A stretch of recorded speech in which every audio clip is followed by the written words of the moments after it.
Yeah, let's just go straight. And then,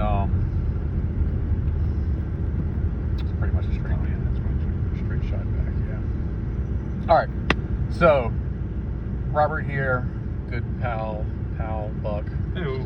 Just got finished watching Mortal Kombat 2. And thought it'd be fun just to kind of, I feel like we typically would talk about a movie anyway on the way home from the theater. I thought, why not get our thoughts recorded, get maybe some thoughts for from our YouTube, and let some people out there know what we thought before maybe they go see the new Mortal Kombat film. But I think we were saying, we both enjoyed it. I liked it. I thought as far as a Mortal Kombat film goes, that's perfect. Right. Now, yeah, that's like, I wasn't going in expecting a whole lot. I think if people go in expecting more than just a fighting movie based off of a video game franchise, you might be a little disappointed. But perfect follow-up. And as I was saying as we were like leaving, I felt like just the vibe of the film was really cool, like a perfect kind of popcorn, sit back. You don't need a lot of investment to go see. You just kind of pop down, put it on. But if you are a fan of the franchise, I think you'll be happy with it. I think you'll enjoy it. Yeah, I thought all the fights were good. I thought all the sets were great. All the action was top notch. I love the Kano coming back as like the comic relief. I feel like you had two comic reliefs. Johnny Cage. He really was like, the first film, the first Mortal Kombat with Kano, I think, he would, like, every line he had was just like a scene stealer. And then they're like, well, how do you add more of that? And they're like, oh, let's get Carl Urban. And it's just like, you put those two guys together.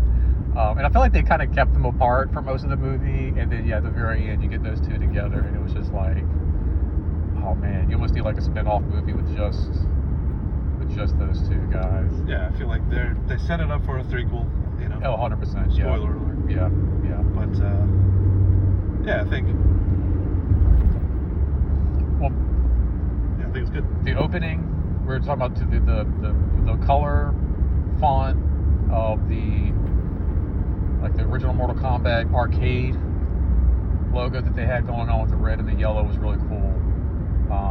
The one thing that bothered me was they didn't kick in the theme until the very end, which I felt like that could have been like, again, spoiler alert, the whole moment with Katana, when she has her moment at the end where she's kind of like coming into her power. They kind of had that more like score behind her, like the uplifting beat. That should have been that like moment where dun, dun, dun, dun, dun, and the theme kicks in, and then that last fight between her and Khan would have been great to have. I think that playing over top of it. But I almost was hoping they would not necessarily kick off the movie with that, but maybe like have that moment of story, and then as they get ready to kick you into the actual like look at the baby ducks, or what is those, geese? Watch out, lady, don't run over the geese. Like you had the kind of in the first movie, you have that flashback moment kind of setting up the characters. Yeah, I feel like there wasn't a lot of that. It was just kind of like, there's a little bit of Melina's backstory, which is fine. I think like the Mortal Kombat games franchise has done 2 or 3 different reboots. Right. Between 11 and MK1, which is technically, I guess, 12. That has like literally rebooted the entire universe. Exactly. Again, I think. And they even referenced that in the other. But there was a lot of like references.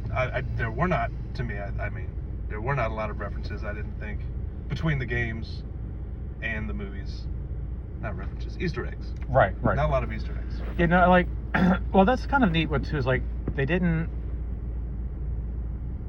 focus so much on it has to follow all of these beats. Like, it's just basically we need, was it Outworld, Another World, Earth Realm, and then the characters, and that's really all you need for the movie. And then everything else, like, you know, how like Baraka and everybody else kind of like interacts.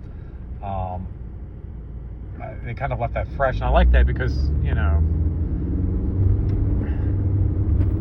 what do you pick and choose from if you're going to follow one of the stories? And then, like, really, what is the original story? You know, I mean, I feel like Mortal Kombat was basically a video game that was influenced by other movies itself, like Oh yeah, for sure. Enter the Dragon and different things like that. So, really, like, you know, anything other than just having these characters come together in these places and fight is really the only solid piece of story that you need. Yeah. There was not like a lot of exposition. It was like, you know what movie you're gonna go see, so it's like, okay, Johnny Cage, you're a fighter. Oh, well, not really, but you are, so go fight. Oh, okay. Yeah, the guy from Hollywood. Suspend your disbelief. Which I thought was funny. I went back and I watched the first one today, and they had Cole go to Hollywood to find Johnny Cage, and that's kind of where the movie leaves off. Like, where are you going, to Hollywood? You know, what are you looking for there? It's like, not a what, it's a who. And that was kind of like that teaser that we're going to get a sequel. But then, like, Raiden shows up with, was it Sonya? I think so. Yeah, and like they were the ones. I was like, so like, why? I don't understand like why Cole. I guess he was too busy like training and everything. But I think it's funny. We both kind of mentioning that character, not really understanding him from the first one, but definitely. So like, he was kind of implanted, came from out of nowhere, right, in the first one, but I didn't feel there was any of that in the second one. Because I don't like, it's, I mean, oh yeah, no, yeah. The medallion or whatever, I'm sure that's in one of the Mortal Kombat. Oh no, 100%. Games. Well, even the show we were just watching, it's like all crystals and realms and, oh, yeah. and it's all it's all like amulets and whatever. And that was another thing too. It's like those characters weren't just kind of like thrown in there. They weren't made up. And in fact, I was getting ready to say, like, you know, we were kind of joking about how, like, where did this guy come from, and like what is his, you know, place. You can almost feel like he would have been an expendable character in the first movie because you've never really heard of him, and they set him up to be this, like, you know, the lead. Yeah, they set him up to be the lead of the first. Basically, you would say the lead of the first movie. Right, and then he's like, they wasted no time in kind of like using that as a misdirection with the fight between him and Shao Kahn, which I was not expecting. That I wonder, like, they're talking about bringing back all their friends. I wonder if they're going to go back, if he'll be one that they bring back, or if they're just going to bring back like Liu Kang and all that. So another spoiler alert: basically everybody dies in that. Yeah, I guess this is spoilers. Movie.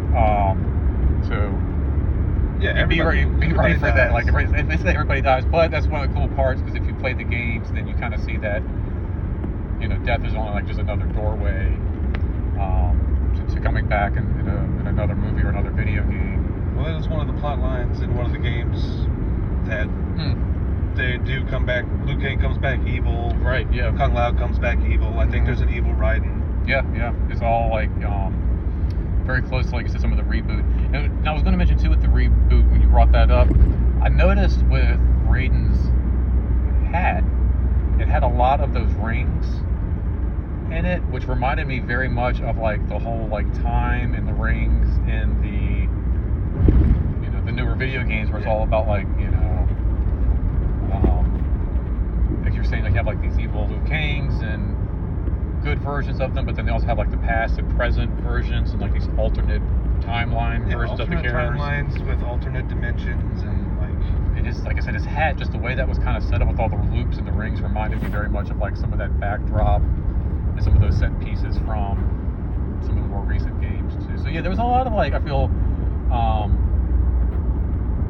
like kind of picks and cherry picks of different elements from all the different games, and even some of the shows, like the guy who does all the resurrection stuff. He was literally also in the show I was just watching before I left the house. Oh, Quan Chi. Yeah, which I'm guessing he's probably from one of the games too. Which I think I saw him in 4. I think he first came in Mortal Kombat. That's what I think. That'd be like one of the ones I think I stopped playing like after 3, really. Yeah, because I mean, we didn't have story back then. Right. Like, I'm gonna go left, my friend. Yeah. But yeah, I thought he was kind of interesting, and then, like I said, a lot of the characters was like Nib Sabat would have been the new Bai-Han character. Well, he was the old Sub-Zero. Bai-Han. And then he comes back as, like I said, as Nib Sabat, because I feel like that was the one that had like the shadows. Or was it Rain? No. It was Yeah, Nipsabot. Well, it was Smoke. Yeah. Smoke was in the original, Mhm. not original, but like older Mortal Kombat 3 games. maybe? 2 or 3, yeah. He was like a secret character. Ermac was one. He was a black Mortal Kombat. Black, like Scorpion kind of character. Ice guy. Yeah. Sub-Zero. Well, they all had like, I feel like it was like, you had that one uniform, and it was like, you had Sub-Zero, Scorpion. Color switch. Yeah, Reptile, Ermac. I will say, I think I did. That was my least favorite fight. Was the Hell fight. Just, you know, you were supposed to. I think you're supposed to be amped up. Mm-hmm. If you're a fan of the history and you see these two guys, oh my God, Scorpion and Sub-Zero, the eternal like a ring, the eternal battle. But I don't know. I thought that was the weakest choreographed in CGI and stuff like that. Well, because all the other fights didn't really seem like they had a lot of CGI. Maybe some wire play, but not a lot of like.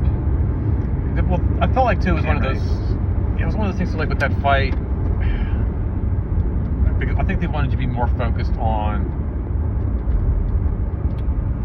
like the Shao Kahn and Katana fight at the end. Yeah. So yeah, I don't feel like they did kind of amp. And there was so much going on because you had like, you know, Kano down there and Luke, Johnny Cage, and then like, you know, just Scorpion, and just so much going on. Then you flash back and you had, what was it, Jax, and I know it was, who was fighting at the end? It was Liu Kang and Katana fighting at the very end with Sonya, and it was a lot going on. I think they could have done like a better job of cleaning that fight up, because at some points too, it's almost like who's fighting, what's going on. Yeah, there was a few transitions and cuts and stuff. Like, it was cool camera work, but also I don't know what the hell was going on. Yeah, a little disorienting for sure. I definitely agree with that.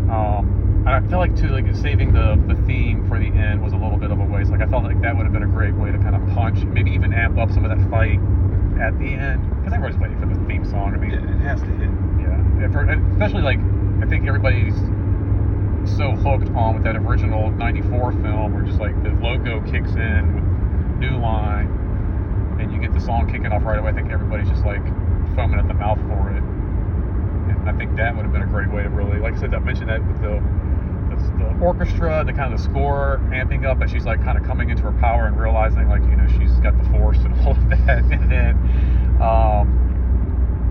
you know, instead of using the score, I think I would have used the Mortal Kombat theme itself. Oh, and then one Easter egg I noticed was Ed Boon was the bartender at at the That's awesome. Yeah, okay, it's like, I didn't even catch that. I was like, is that him? And then he called him Ed, and I was like, okay, great little drop into that. Well, I was waiting for a toasty. I don't think I heard a toasty. I did hear a get over here, which is great. That's fine. There was some. Was there a finish him? I don't know if we got to finish him. Sonya went fight. There was a few fights. Yeah. Oh, this is gonna be like right up here's where I'm at. You know, but all in all, like I said, I really enjoyed it. Great, just kind of like popcorn video game film. Yeah, like an early summer movie. You know what I mean? Yeah. I think it almost felt like a TV show. It almost felt like a season of a TV show. Well, I was gonna say, it didn't feel made into a movie. Yeah, and it didn't feel like very long either. Like the way it was paced, it was like you know.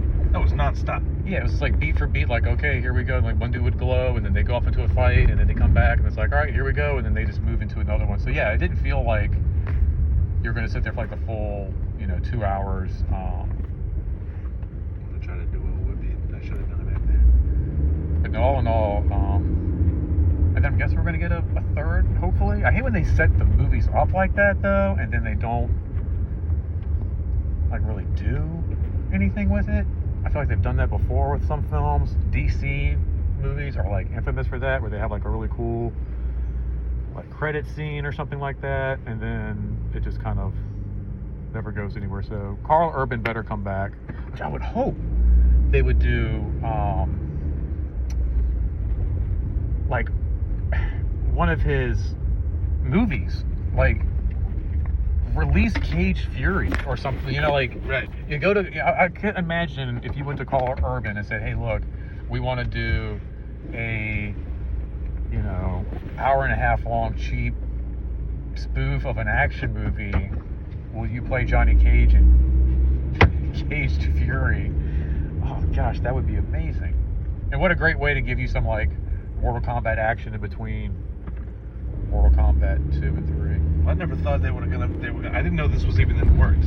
So when I saw like, the preview for it, I was like, oh wow, that's really cool that they. Because the game series has been around for 50 years, whatever. Well, that's what I'm saying. We grew up with that.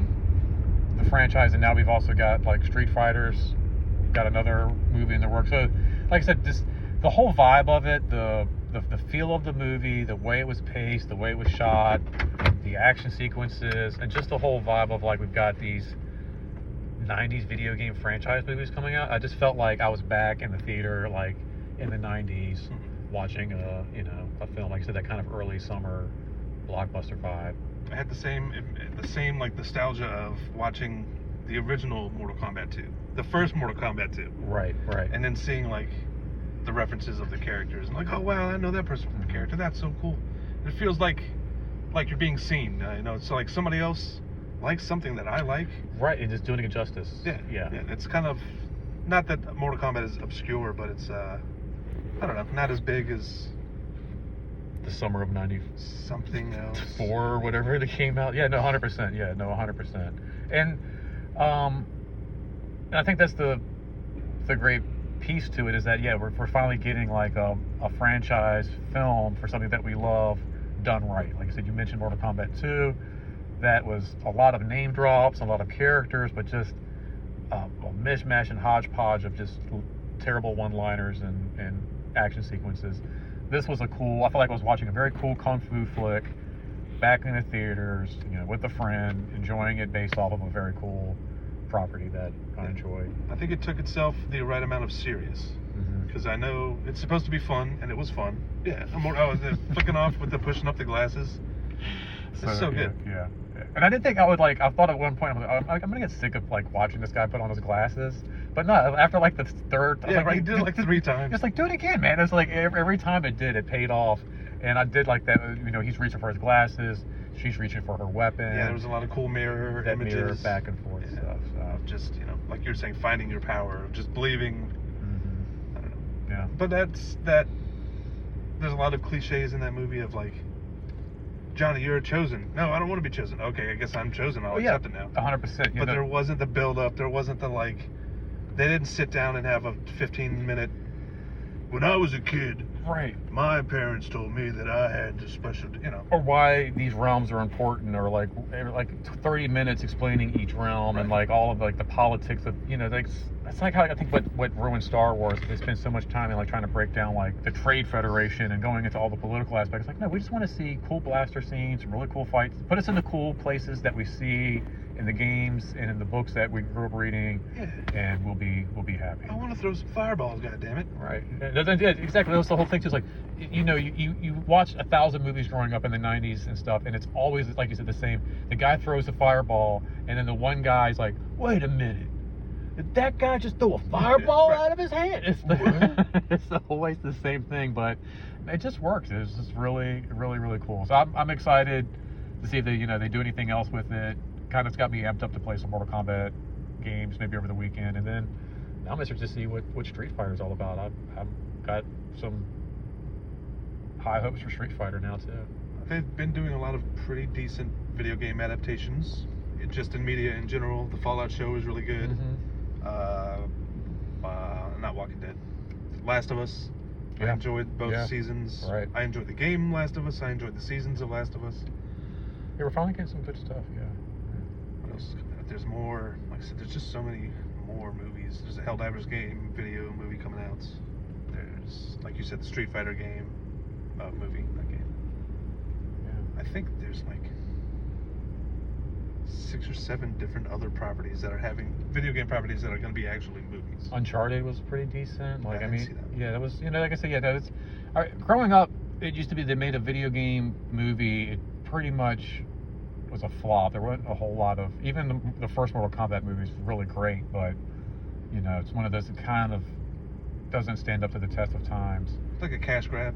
Yeah. Just for like, I don't know, the people that made them never took them seriously. Right. Yeah. And I feel like they weren't fans of the stuff that they made. Yeah. So I feel like the people that made this They're like invested. Mortal Kombat, Right. They grew but up also with it. like.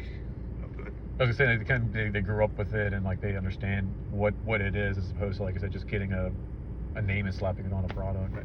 They like those cheesy. I almost said Nicolas Cage, Johnny Cage movies. Mm-hmm. Those Right. styles of like what Right. was it? Citizen Cage. Mm-hmm. Like I'm Yep. sure that's a black and white where you kill somebody with a sledge. You know what I mean? Right. But I'd love to watch that. Dude, no, 100%. I was telling you, I would pay money, hand over fist, to watch Carl Urban reprise Johnny Cage in a series of Mortal Kombat spin-off VHS 80s type films. That would be amazing. I would like, you know how Tropic Thunder did a bunch of the like preview movies. Yeah, kind yeah. Of thing? That's what I want. The Hunter, yeah, that would be great. I don't know if I don't know if I would want a whole specific movie, but I would like to watch like I would like at least one 15 minutes of Citizen Cage, yeah. 10 minutes, yeah, of this movie, and a quip from this movie. But also that goes back to these people that make these movies now love the stuff that they're referencing. So yeah, good stuff all around. If you're on the fence, if you're not sure, go check it out. Especially if you love Mortal Kombat, if you grew up with it, you're gonna eat it up. And then, like I said, if not, I think you'll just enjoy it as a great kind of gateway drug to summer blockbusters. Yeah, listen, I think like the action was good. It wasn't a lot of CGI. It wasn't a lot of cuts, except for the final fight. It was all practical, from what I understand. It was all done practically. They went to hell. Yeah, they went to hell. All right, guys. Well, thanks for hanging out with us. This was a lot of fun. I really enjoyed this. If you've seen it, let me know what your thoughts are. Hit the comment section down below. What's your favorite Mortal Kombat movie? Right? Do you have a character? Do you have a go-to character that you would always pick that your friends would be like, no, you can't. You can't pick him, man. It's no fair. Foot sweep. All right, guys. Thanks for hanging out. Share, subscribe, comment, like, and take care of yourself. Take care of each other. Until next time, don't spend that quarter anywhere else. Peace out.